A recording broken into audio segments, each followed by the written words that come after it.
ሰኔ 15 ቀን 2018 ዓመተ ምህረት ላይ ሆነን ከዚህ ቀደም በዚህ ሳምንት በሀገራችን ምን ተፈጥሮ አለፈ ስንል ወደ ኋላ ተጉዘን ታሪክ ልንፈትሽ ነው። የሳምንቱን ታሪክ ልንዘክር፣ ምን ተሰርቶ ምን ተከውኖ ታለፈ ብለን የዘመን ምዕራፎችን ልናገላብጥ ዛሬ የምንኖርበትን ዓለም የቀረጹ ክስተቶችን ፈትሸን እነሆ ይህ ተከውኖ ነበር ልንል በዛሬው ሳምንቱን በታሪክ ጥንቅራችንም በዘመን ኮርቻ ወደ ኋላ ተሳፍረን ሀገራችን ካየቻቸውና ታሪክ ከማይረሳቸው ታሪካዊ ክንውኖች አንዱን እናስታውሳለን።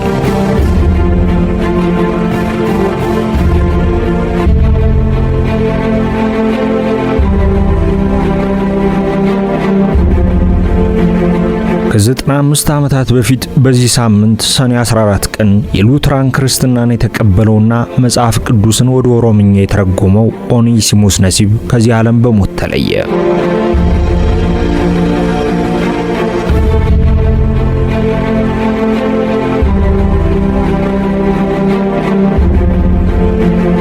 በኢትዮጵያና በኦሮሞ ብሔረሰብ ታሪክ ውስጥ ካሉት ታላላቅ ሰዎች አንዱ ነው። ሕይወቱ እንደ ልብ ወለድ እየተነበበለት የዛሬውን ትውልድ የሚያነቃ ስለመሆኑም የታሪክ ምሁራን ምስክር ናቸው። ትሑት በሆነ ቤተሰብ ውስጥ የተወለደ፣ በልጅነቱ ተይዞ ለባርነት የተሸጠ፣ የዳነ፣ በውጭ ሀገር የተማረና በመጨረሻም በኢትዮጵያ ታሪክ ውስጥ ከፍተኛ ተደማጭነት ካላቸው ምሁራን መካከል አንዱ መሆን የቻለ ሰው ነው። መጽሐፍ ቅዱስን ወደ አፋን ኦሮሞ ቋንቋ መተርጎሙ በሃይማኖታዊ ታሪክ ውስጥ ብቻ ሳይሆን በኦሮሞ ስነ ጽሑፍ ውስጥ ትልቅ ለውጥ አምጥቷል። ለበርካታ የኦሮሞ ሕዝቦች እንደ ተርጓሚ ብቻ ሳይሆን የኦሮምኛን ቋንቋ ለመጠበቅና ለማሳደግ እንደረዳ የባህል አቅኝ ይታያል። በዚህ ሳምንት ህልፈተ ዜናው የተሰማበትን ዕለት ስናስታውስ የማይታሰቡ ችግሮችን ተቋቁሞ ያለፈባቸውን አጋጣሚዎችና ኢትዮጵያ ካፈራቻቸው እጅግ የተከበሩ ምሁራን መካከል አንዱ እንዲሆን ስላስቻሉት የህይወት ዘመን ውጣ ወረዶቹን እናነሳለን። ኦኔሲሞስ ነሲብ የተወለደው በ1848 ዓመተ ምህረት አካባቢ በምዕራብ ኢትዮጵያ ኦሮሚያ ክልል ሁሩሙ ተብላ በምትታወቅ ስፍራ ነው። አባቱን ገና የ4 ዓመት ሕፃን እያለ ነው ያጣው። የመጀመሪያ ስሙ ሂካ ነበር። የልጅነት ዘመኑ የማህበረሰቡን ልምዶች፣ ታሪኮችና ወጎች በመማር ያሳልፍ ነበር። እንደ ብዙ የዘመኑ ልጆች ቤተሰቡን በዕለት ተዕለት ተግባራት ይረዳ ነበር። ኦኔሲሞስ ወይም ያኔው ሂካ ገና በዕድሜው ማለዳ ሕይወቱ አስገራሚና አሳዛኝ ለውጥ አመጣ። በ19ኛው ክፍለ ዘመን በተለያዩ ሀገራት እጅግ ተስፋፍቶ የነበረው የባሪያ ንግድ ስፍር ቁጥር የሌላቸውን ሰዎች ሕይወት አበላሸ። አንድ ቀን የኦኔሲሞስ መንደር የዚህ ጥቃት ሰለባ ሆነ።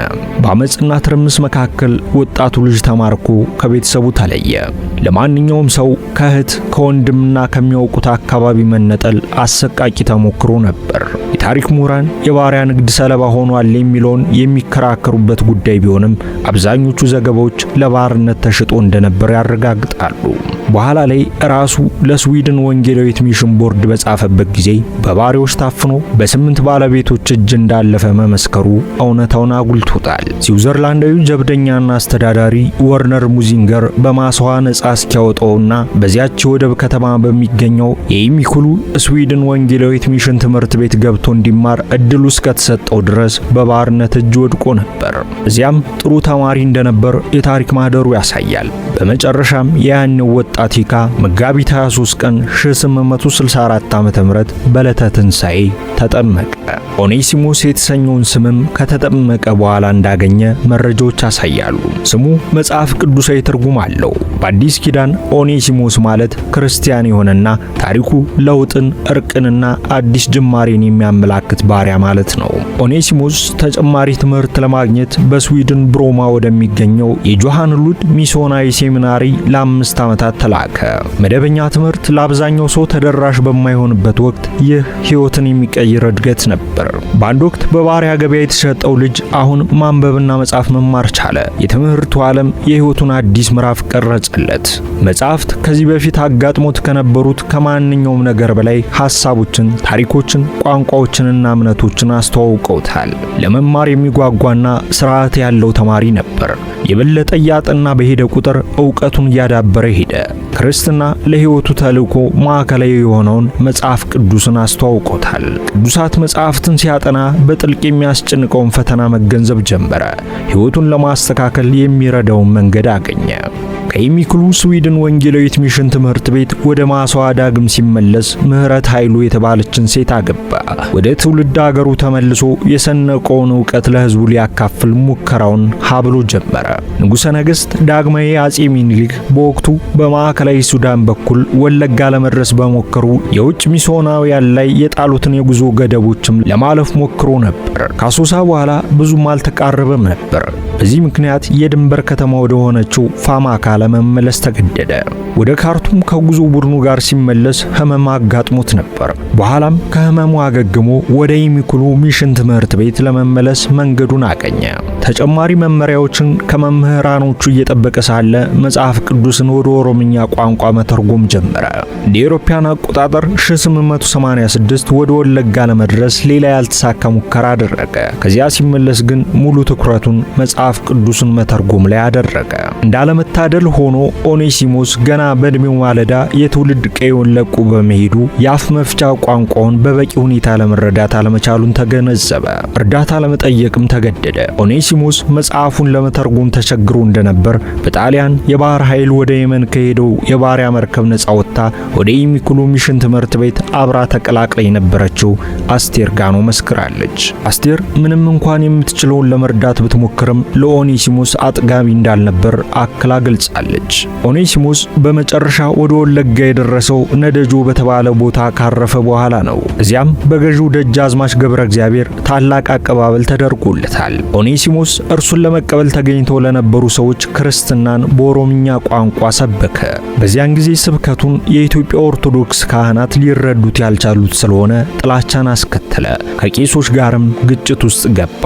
ግንቦት ወር 1898 ዓ.ም አቡነ ማቴዎስ ፊት ቀርቦ የአካባቢው ቀሳውስት በሰነዘሩበት ክስ እንዲሰደድ ታዘዘ። ሆኖም ዳግማዊ አጼ ምኒልክ የአቡነ ማቲያስን ውሳኔ ቀልብሰው ኦኔሲሞስ ወደ ነቀምት መመለስ እንደሚችል ወሰኑ።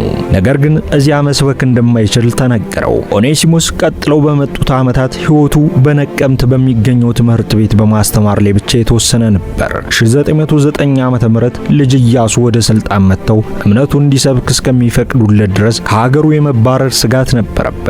ሆኖም እድሉን እስኪያገኝ በድብቅ ማስተማሩን ቀጥሏል። ኦኔሲሞስ እያንዳንዱ ሕዝብ በአፍ መፍቻ ቋንቋው ዕውቀት ማግኘት እንደሚገባው ያምን ነበር። ቋንቋ ለትምህርት፣ ለባህልና ለማንነት ቁልፍ እንደሆነ ተረድቷል። አፋን ኦሮሞ እንደ ጽሑፍ ቋንቋ ከዳበረ የወደፊቱ ትውልዶች የመማር እድል ያገኛሉ እና ቅርሳቸውን ይጠብቃሉ የሚል አመለካከትም ነበረው። ይህ እምነት ሕይወቱን ወደሚገልጸው የመጽሐፍ ቅዱስ ትርጉም መርቶት ነበር። ተግባሩ እጅግ በጣም ትልቅ ነበር። ትርጉም የቋንቋዎችን ዕውቀት ብቻ ሳይሆን የባህል ጥልቅ ግንዛቤ ይጠይቃል። የመጽሐፍ ቅዱስ ሐሳቦች የኦሮሞ አንባቢዎች በተፈጥሯቸው ሊረዱት በሚችሉት መንገድ መገለጽ ነበረበት። እያንዳንዱ ምዕራፍ፣ እያንዳንዱ ጥቅስ እና እያንዳንዱ ሐረግ በጥንቃቄ ማሰብን ይጠይቃል። ኦኔሲሞስ ከሌሎች ከሚስዮናውያንና ከቋንቋ ባለሙያዎች ጋር በመተባበር ለዓመታት ቅዱሳት መጽሐፍትን በመተርጎም አሳልፏል። ሂደቱ ቀርፋፋና አድካሚ ነበር። ትክክለኝነትንና ግልጽነትን ለማረጋገጥ ስራውን ያለማቋረጥ ይከልስ ነበር። ውስን ሀብቶችን፣ አስቸጋሪ ግንኙነትንና በዚያን ዘመን የህትመት ተግዳሮቶችን ጨምሮ ብዙ እንቅፋቶችን አልፏል። እነዚህ ችግሮች ቢኖሩም ኦኔሲሞስ ቁርጠኛ ሆኖ ቀጥሏል። ቁርጠኝነቱ የመነጨው የኦሮምኛ ተናጋሪዎች የእግዚአብሔርን ቃል በራሳቸው ቋንቋ ማንበብ መቻል አለባቸው ከሚለው እምነቱ ነው። ከዓመታት ድካም በኋላ ትርጉሙ ተጠናቀቀ። የአፋን ኦሮሞ መጽሐፍ ቅዱስ በኢትዮጵያ ታሪክ ውስጥ ካሉት እጅግ አስፈላጊ የሥነ ጽሑፍ ስኬቶች አንዱ ሆነ። ለመጀመሪያ ጊዜ ስፍር ቁጥር የሌላቸው የኦሮሞ አንባቢዎች የመጽሐፍ ቅዱስ ትምህርቶችን በቀጥታ በራሳቸው ቋንቋ ማግኘት ቻሉ። የዚህ ስኬት ፋይዳ ከሃይማኖት በላይ ዘልቋል። ትርጉሙ በኦሮሞ ማህበረሰቦች መካከል ማንበብና መጻፍን አበረታቷል። ብዙ የታሪክ ተመራማሪዎች ስራውን ለዘመናዊ ኦሮሞ ስነ ጽሑፍ እድገት የማዕዘን ድንጋይ አድርገው ይመለከቱታል። ኦኔሲሞስ ግን በዚህ ብቻ አላቆመም። የትምህርት ቁሳቁስ እንደሚያስፈልግ በመገንዘብ የሰዋሰው መጻሕፍት፣ የንባብ ጽሑፎችና ሃይማኖታዊ ጽሑፎች እንዲፈጠሩ አስተዋጽኦ አድርጓል። እነዚህ ጽሑፎች ለወደፊት የኦሮሞ ጸሐፊዎችና አስተማሪ ትውልዶች መሰረት ሆነዋል። ኦኔሲሞስ በስነ ጽሑፍ ስራው ከተርጓሚነት በላይ የኦሮምኛ ስነ ጽሑፍ ባህል ፈርቀዳጅ ሆነ። በተመሳሳይ ጊዜ የሚስዮናዊ ተግባራቱን ቀጠለ። ህልሙ መጽሐፍትን ማዘጋጀት ብቻ ሳይሆን መንፈሳዊና ዓለማዊ ትምህርትን በቀጥታ ለማህበረሰቦች ማምጣት ነበር። ተጉዟል፣ አስተምሯል፣ ሰብኳል እና ሰዎች ትምህርት እንዲቀበሉ አበረታቷል። ኦኔሲሞስ ያገኛቸው ብዙ ሰዎች በትህትናው ተደንቀዋል። ምንም እንኳን ልዩ ዕውቀት ቢኖረውም ሌሎችን ለማገልገል ቁርጠኛ ነበር። በትምህርቱ ብቻ ሳይሆን በባህሪው የሚከበር ነበር። ኦኔሲሞስ ትርጉም ያለው ለውጥ ብዙውን ጊዜ ትዕግስት እንደሚፈልግ ያምን ነበር።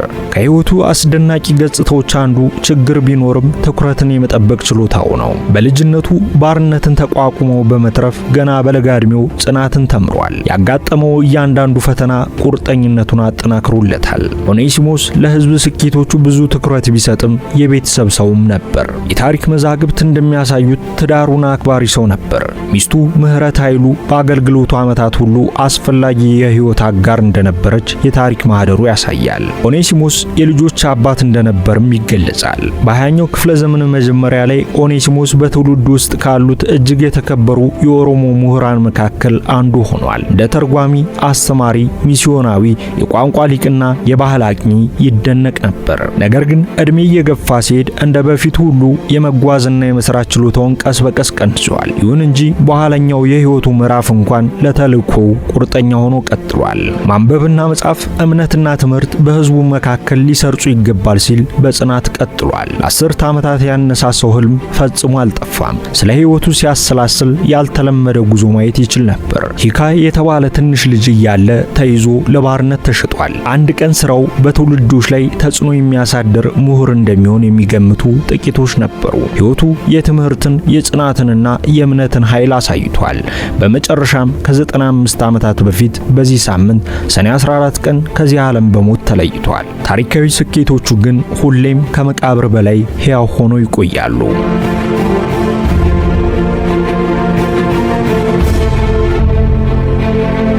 ሳምንቱን በታሪክም በዛሬው መሰናዶ የምሁር ኦኔሲሞስ ነሲብን የህይወት ዘመን ትዝታዎች እንዲህ አስታውሷል።